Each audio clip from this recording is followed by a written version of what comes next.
ये बढ़ जाओ। हाँ ओके ओके ठीक है।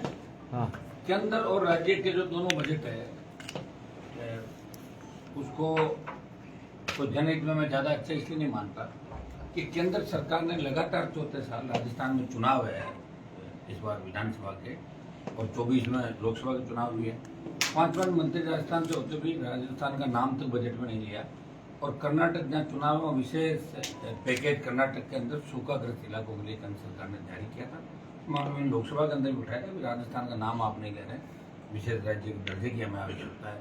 राजस्थान ने 25 सीट दी गठबंधन के अंदर और दूसरा 7 लाख का जो इनकम टैक्स फेयर के लिए छूट की बात करी वो सिर्फ नए जो इनकम टैक्स देंगे उनके लिए पहले की छूट 5 लाख है वो बढ़ा के 10 लाख की जाए और जवानों के लिए कोई विशेष राहत और महंगाई कम करने बजट के अंदर कहीं नजर नहीं आया। हमने 10 में 2 नंबर उसके अंदर के बजट को दिए। जब दिल्ली के पत्रकारों ने पूछा कितने नंबर दे रहे हो तो 10 में 2 नंबर दिए। स्टेट का जो बजट है जिस तरह की घोषणाएं हुई उन घोषणाओं को अमली जामा कैसे पहनाएंगे, कहाँ से रेवेन्यू इकट्ठा करेंगे और बजट जिस तरह लीक हुआ 8 मिनट तक बजट मुख्यमंत्री पहले का पढ़ गए और बीजेपी को पता नहीं लगा। बीजेपी बाद में पहले अधिकारियों ने बताया कि एक गलत बजट, इसका मतलब अधिकारियों को पहले से बजट का पता था। दर्शक दीर्घा में जाके कान में मुख्य सचेतक ने सीएम के कान में कहा और बजट लीक की दूसरी घटना 98 से 3 के कार्यकाल में भी गहलोत के एक भरतपुर के निर्दलीय विधायक जिन्होंने बजट को आधा घंटा पहले बाहर आके पढ़ लिया था कि बजट ये पेश होने वाला है। तो ये जो पुनरावृत्ति हुई और उसके अंदर मुख्यमंत्री का ये कहना कि ये मानवीय भूल है, किसी पे कार्रवाई नहीं करना, ईश्वर इंगित करता है कि ब्यूरोक्रेसी मुख्यमंत्री पर हावी है। अशोक गहलोत सीएम रहना चाहते हैं, पायलट सीएम बनना चाहते हैं, बीजेपी बिना संघर्ष किए सत्ता में आना चाहती है। बजरी और स्टेट जो हाईवे टोल फ्री करने की पुरजोर तरीके से मांग उठा रहे। बाड़मेर में पिछले दिन रैली करी थी। आगामी दिनों में बजरी की दरें पूरे राजस्थान में कम हो। 50 रुपये टन बजरी का राजस्व जमा होता है और 600 रुपये तक बजरी माफिया ले रहा है। हमने ये भी आरोप लगाया कि बजरी माफिया राजस्थान की सरकार चला रहा है और अडानी देश की सरकार चला रहा है। ये दोनों बजट, मुझे नहीं लगता कि दोनों बजट से राजस्थान और देश का भला हो। सर विधानसभा अभी चुनाव नजदीक है, आरएलपी पार्टी विधानसभा चुनाव को लेकर राजस्थान में कैसी तैयारी? राष्ट्रीय लोकतांत्रिक पार्टी 200 सीटों पर विधानसभा चुनाव लड़ेगी। हम उन तमाम दलों से समझौते हैं कि हमारे गठबंधन के विकल्प खुले हैं, जो कांग्रेस और भाजपा के खिलाफ मोर्चा खुले में जो लड़ाई लड़ रहे हैं, जहाँ जिनका हम कोशिश करेंगे कि कांग्रेस और बीजेपी को सत्ता में आने से कैसे रोका जाए। तमाम क्षेत्रीय पार्टियों से, दूसरी पार्टियों से समझौते का प्रयास पिछली बार हमने किया था, इस बार भी गठबंधन के प्रयास माने जाए। पार्टी बनाए हुए 5 साल हो गए, अभी तक पूरे प्रदेश में अपना संगठन पूरा संगठन हमने बहुत पहले खड़ा कर दिया। आपको ध्यान था हरियाणा जो स्टेट है ना, या कांग्रेस के मुख्यमंत्री भी हरियाणा में अभी तक कांग्रेस की जिलाध्यक्ष नहीं, फिर भी कांग्रेस वहाँ सत्ता में आने ख्वाब ले रही। हमारे तो तमाम जिलाध्यक्ष भी है। पार्टी का ढांचा, पार्टी बनाए 4 साल हो गए और 3.5 साल के पार्टी का पूरा ढांचा है, संगठन है। सदस्यता अभियान की बड़ी शुरुआत आगामी 2-3 दिन में हम करेंगे और चूंकि मेरी पार्टी नौजवान और किसानों की, ऐसा कोई गांव नहीं होगा राजस्थान में जहां 10 लोग राष्ट्रीय लोकतांत्रिक पार्टी को सपोर्ट नहीं करेंगे। चाहे आदिवासी बेल्ट देख लो, चाहे दूसरा बेल्ट देख लो, और तमाम जगह हमने हमारी उपस्थिति दर्ज कराई। उपचुनाव के अंदर आपने देखा होगा, अभी सरदार शहर का लेटेस्ट उपचुनाव में 47,000 वोट राष्ट्रीय लोकतांत्रिक पार्टी ने प्राप्त किए और 8 उपचुनाव में 1 जीते। 2 जगह हम सेकंड स्थान पे, 2 जगह बीजेपी के बराबर वोट हमने लिए और 1 जगह बीजेपी को 4थे नंबर पर धकेला। 1 सीट राष्ट्रीय लोकतांत्रिक पार्टी जीती थी। 5 प्रधान, 1 म्यूनसिपलिटी का चेयरमैन आरएलपी का बना और प्रयास हमारा ये रहेगा, हमारे जिन मुद्दों को लेकर हमने आरएलपी का गठन किया, टोल मुक्त राजस्थान, मुक्त बिजली, कर्ज मुक्त किसान, मजबूत लोकायुक्त और रोजगार और कानून का राज और भ्रष्टाचार भय मुक्त राजस्थान, इन मुद्दों को लेकर आप जिस तरह से जो उपचुनाव हो उसमें भी आपने कैंडिडेट जो खड़े किए, कई बार बीजेपी ने जिसको टिकट नहीं दिया, कांग्रेस ने नहीं दिया, उसको आप टिकट देके खड़ा कर रहे हैं। लेकिन हमने जो सरदार शहर के अंदर जो कैंडिडेट खड़ा किया तो टिकट मांग ही नहीं था बीजेपी कांग्रेस, और मेरी टिकट मांगी उसकी दे दी मैंने उसको। आपका मकसद केवल बीजेपी या कांग्रेस को हराना है या आरएलपी? हमारा तो सत्ता में आना मकसद है। आप देखिए कि राजस्थान के इतिहास में पहली आरएलपी पार्टी है जो मजबूती से दोनों दलों को चुनौती दे रही है और प्रधानमंत्री बार बार जो दौरे कर रहे हैं, मानगढ़ के बाद 1 महीने में लगातार गुजर समाज के कार्यक्रम में, मीणा समाज के कार्यक्रम में प्रधानमंत्री आते हैं। और जो मीणा समाज का कार्यक्रम था उसमें जितनी भीड़ की उम्मीद थी भीड़ भी नहीं हुई और जनता को निराशा हाथ लगी। कोई घोषणा प्रधानमंत्री ने की। प्रधानमंत्री बार बार आ रहे हैं, कांग्रेस के डर से नहीं आ रहे हैं, ये राष्ट्रीय लोकतांत्रिक पार्टी के डर से आ रहे हैं। क्योंकि भारतीय जनता पार्टी जहाँ जहाँ राजस्थान में आ रही है ना, वो आरएलपी ने बीजेपी को कई जगह तीसरे नंबर पर धकेला, कई जगह चौथे नंबर पर। आरएलपी का डर भाजपा को सता रहा है और कांग्रेस को सता रहा है। आरएलपी उभरती हुई पार्टी राजस्थान को निश्चित रूप से बहुत बड़ा उलटफेर 2023 के चुनाव में राष्ट्रीय लोकतांत्रिक आरएलपी पार्टी से बिजली का जो मुद्दा है वो जोधपुर और बाड़मेर में बड़ी प्रमुखता के साथ उठाया था, उसके बाद भी बिजली की जो दर है वो कम नहीं हुई। आरएलपी ने मुद्दा उठाने के बाद हमने कहा कि 7 दिन हम सरकार को अल्टीमेटम दे रहे हैं। उसके बाद लोकसभा का सत्र आ गया और लोकसभा के अंदर भी प्रमुखता से बजरी का मुद्दा उठाया। अब आगामी दिनों में 1-2 दिन में हम घोषणा करें, 4-5 जगह बड़े प्रदर्शन करेंगे। नागौर डिस्ट्रिक्ट के रिया के अंदर जहाँ बजरी को लेकर बहुत बड़ा बजरी माफिया का आतंक है। बाड़मेर के अंदर हम कोशिश करेंगे जिला मुख्यालय पर बड़ी रैली करें। टोंक, भीलवाड़ा सहित आधा दर्जन राजस्थान में रैलियां करेंगे। बजरी की दरें हम कम कराएंगे। लेकिन आप ये बताइए कि भारतीय जनता पार्टी ने कांग्रेस से हाथ मिला लिया। जब पेपर लीक के मामले में तीनों आरएलपी के विधायक बेल के अंदर गए, उन्होंने विरोध किया और विधानसभा अध्यक्ष ने उनको निष्कासित कर दिया, तब बीजेपी के लोग टेबल बजा के हंस रहे थे कि देखिए आरएलपी वालों को मार्शल बाहर निकाल रहे। ये कैसा मिलाजुली का खेल है राजस्थान के अंदर? इस खेल को जो खत्म करना आरएलपी पार्टी को, राजस्थान में कांग्रेस बीजेपी की मिलाजुली का जो खेल है तो खत्म करके और जवान किसानों का राज लाए राजस्थान में। गहलोत साहब के 156 का जो इस बार का टारगेट है उसको कैसे देखते हैं? अब देखिए गहलोत साहब अपना टारगेट बता रहे हैं, बीजेपी अपना टारगेट बता रही है, हम हमारा प्रयास करेंगे। लेकिन राजस्थान का जवान, किसान और सर्व समाज इस बार ये मान रहा है कि आरएलपी के हाथों में राजस्थान की कमान होनी चाहिए। मैं इतना कह सकता हूँ कि प्रथम दल के रूप में भी मान सकते हैं और हमारे बिना सरकार राजस्थान में किसी की नहीं बनेगी। ये तो तय हो गया, राजस्थान के जवानों ने बता दिया इन चुनाव में। आप अगर सपोर्ट करें तो आपकी नजर में अगर कांग्रेस की सरकार रिपीट होती है तो पायलट को सपोर्ट करेंगे? मैं तो किसी को नहीं करूंगा सपोर्ट, लोग आरएलपी का ही करेंगे इस बार। हम क्यों करेंगे सपोर्ट किसी का? आप बताएं, कौन से पायलट, कौन से गहलोत गए इनके जमाने हो गए, तो कहाँ से पायलट बचा, कहाँ पे बताओ मुझे। अब मान लो पायलट सीएम भी बनता है तो चन्नी बन के रह जाएगा, क्या 4 महीने के लिए क्या कर लेगा बताओ? कुछ समय पहले आपका रुख पायलट के प्रति पहले था, पहले तो बीजेपी में था, 2008 में बीजेपी का एमएलए था मैं। पहले थोड़ा ही होता, देखो पायलट के पीछे पायलट मेरा नेता थोड़ा ही है। मैं सपोर्ट कर रहा था पायलट को कि गहलोत और पायलट 2 उंगलियां एक पकड़ो, ये पकड़ ली, मजबूरी थी। मैं कोई पायलट मेरा लीडर नहीं है। पायलट अपना, मैं तो कह रहा हूँ कांग्रेस पार्टी से 12 की पार्टी बनानी चाहिए। मैं नेता उसी को मानता हूँ जो खुद की पार्टी बना के स्टेट में लड़े। वो तो कोई नेता बचा ही नहीं स्टेट के अंदर, एक ही व्यक्ति लड़ रहा है खुद के दम पे। आप देखिए जब मोदी, गहलोत सारे आरएलपी को तोड़ने का प्रयास कर रहे थे, बीटीपी टूट गई, कम्युनिस्ट टूट गए, बसपा सारी चली गई, बसपा तो हाथी समेत चली गई कांग्रेस के अंदर। फिर भी राष्ट्रीय लोकतांत्रिक पार्टी मजबूती से राजस्थान के जवान, किसान की उम्मीद के साथ संघर्ष कर रही थी। यहाँ हम राजस्थान सरकार से लड़ रहे हैं और दिल्ली में मोदी की सरकार से लड़ रहे हैं। आपने कहा छोटे छोटे दलों से अपन समर्थन करेंगे। आम आदमी पार्टी राजस्थान में एंट्री कर रही है, आप उनको है ही नहीं एंट्री उनकी।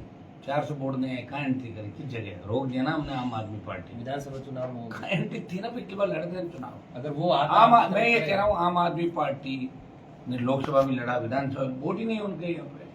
वो पंजाब और दिल्ली के समीकरण अलग थे। सर पिछले कुछ समय से आप जालोर का भी दौरा कर रहे हैं, जालोर की समस्या आपकी नजर में क्या है?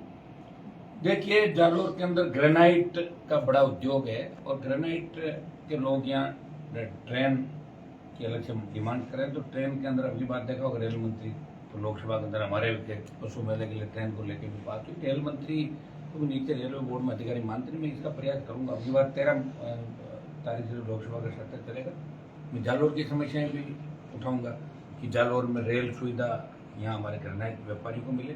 अनार का बहुत बड़ा उत्पादन हो रहा है, अनार की मंडी जालोर के अंदर हो। एक हमारे नर्मदा का जो कुछ गाँव के अंदर पानी का मामला है, उन गाँवों को नर्मदा का पानी मिले।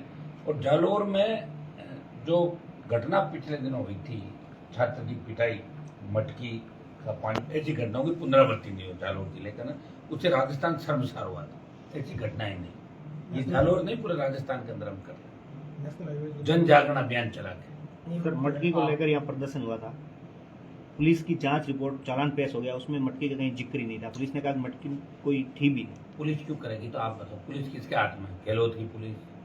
यहाँ जो पारासर था गहलोत का खास आदमी, जहाँ हम ये बैठे हैं आपने पता किसके लिए बना क्या बना ये जहाँ सारी जगह जब गहलोत को ही लोग चला रहे हैं तभी तो कांग्रेस तीसरे नंबर पर जाएगी राजस्थान तक, जो सबको पता है।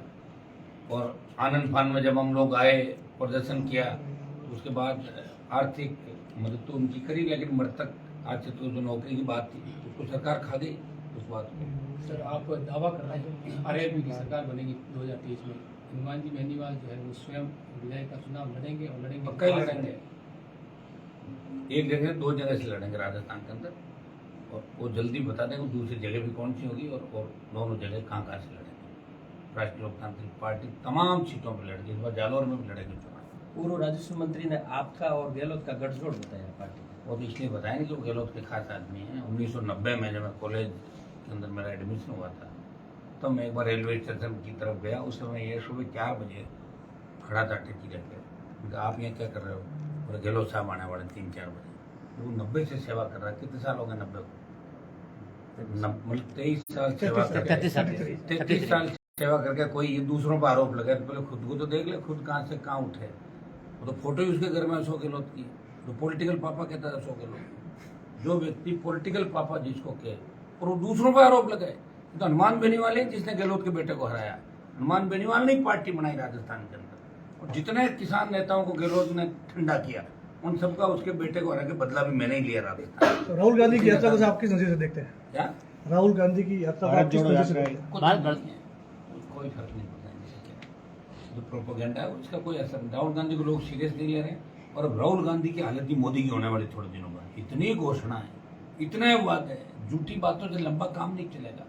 ठीक है, एक बार धर्म के नाम पे दूसरे नाम पे वोट मिल गए, सारी बातों को विपक्ष समझौता, लेकिन आगामी जो मामला बीजेपी का भी देश में ठीक नहीं रहेगा आने वाले दिनों का। लोग बदलाव चाहते हैं। ये सब आप हमेशा आते जाते रहते हैं सड़कों के हालात को लेकर, कभी मैं तो पूरे प्रदेश के मुख्यमंत्री पे आप सरकार समझ पे नहीं शासन रहे। प्रशासन मैं में तो हर हालात को लेकर लड़ी में ही रहा हूँ। मैं आपको क्या कह रहा हूँ, सड़क पे मैं लड़ रहा हूँ, विधानसभा में मेरे विधायक लड़ रहे हैं, लोकसभा में राजस्थान की एक आदमी आवाज उठाता है कि राजस्थान को विशेष राज्य का दर्जा दो, यहाँ के जो भुगतान है वो दो, ERCP लागू करो। आप देखिए राजस्थान की लड़ाई कौन लड़ रहा है? आरएलपी मांगे करते हैं, समाधान सब समाधान नहीं क्या हो हुआ? सकता। समाधान क्या हुआ? एक समाधान नहीं क्या? है। समाधान सब ये जो अभी 2000 यूनिट में बिजली हुई माफ हुई, कोई उठाता है बिजली फ्री करने की बात? बीजेपी ने कही क्या बिजली फ्री करेंगे? कभी किसी ने कहा क्या टोल मुक्त करेंगे? कर्ज मुक्त की बात किसी ने करी? आपने सब सड़कों की बात- सड़कों की बात की, आपने बिजली की बातें की, हाँ तो फायदा हो रहा है ना। टोल- आपने निर्मला की बातें की, आपने टोल की हो रहा बातें है की। ना। आपके याद तो हमें दिला है टोल- सोए हुए राजस्थान को, सोए हुए राजस्थान को जगाने का काम राष्ट्रीय लोकतांत्रिक पार्टी कर रही है। नेता पहले भी थे, लोग 3-3 बजे सुनते हैं, किसी इंतजार करते हैं। पिछली बार मैं जालौर की तरफ आया था, यहाँ ये सुराना ना, उससे पहले जब मैं हुकार ये आपकी सिराना में आए थे, तेजक बेरी रंगा ना ना ना ये रैली जो मैंने करी थी 27 जून को अग्निवीर की अग्निवीर की, जब जालौर आके जब मैं बाड़मेर पालोत्रा गया तो सुबह 5 बजे थे, और 5 बजे 4-5 हजार लोग खड़े बैठे थे। वो इंतजार इस बात का ही था हनुमान बेनीवाल बदलाव करेगा। अब आप लोग बैठे हो, इसका मतलब सजग पर रही हो आप लोग, इंतजार कर रहे हो कि वो क्या कहेंगे। 23 की लड़ाई मजबूती के साथ लड़ूंगा, और 23 में अगर सफलता मिलती तो 24 भी मजबूती के साथ लड़ेंगे। 23 में आप कितनी उम्मीद रखते हो? वही रखता हूँ मैं तो उम्मीद। देखिए मेरे साथ जो फोर्स है ना, वो अपना आप साथ रोज चलने वाले, अपना आप चलने वाले लोग हैं, जो गाड़ी में तेल खुद ही भराते हैं और अपना आप ध्यान रखते हैं हनुमान जी कहाँ आने वाले हैं, कहाँ जाने वाले। अभी 6 बजे तक जब तक मैं पहुंचूंगा ना, 5-6 बजे की जहाँ मैं जाऊंगा सुबह की, तब तक आप देखना सड़कों पर वेट करेंगे।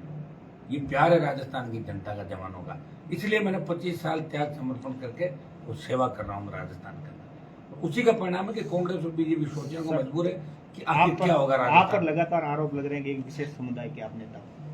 हाँ मुझे एक बात बताइए, वो तो जिसकी जो जाति होती है वो जाति पड़ता है, मैं तो लाया नहीं देश के अंदर, हर आदमी को नौकरी वाली सर्टिफिकेट देना पड़ता है, लेकिन मैं तो सबकी सेवा कर रहा हूँ। आप मुझे ऐसा समाज बता दें जो मेरे पास अगर कोई बात, आप ट्राइबल के लोकसभा के अंदर ST के बिल आते हैं कई प्रदेशों के, मैं उन पर बोलता हूँ। जब राजस्थान के ट्राइबल की बात भी करता हूँ, देश के ट्राइबल इलाकों की बात भी करता हूँ, मानगढ़ को राष्ट्रीय स्मारक घोषित किया जाए, गुजरों की बात करता हूँ, राजपूत समाज के मामले भी उठाए मैंने, राजपुरुष समाज के मामले आपके यहाँ के उठाए, मेघवाल समाज के उठाए, भील समाज के उठाए, तमाम समाजों के। आप ऐसा कोई शायद कम्युनिटी नहीं होगी।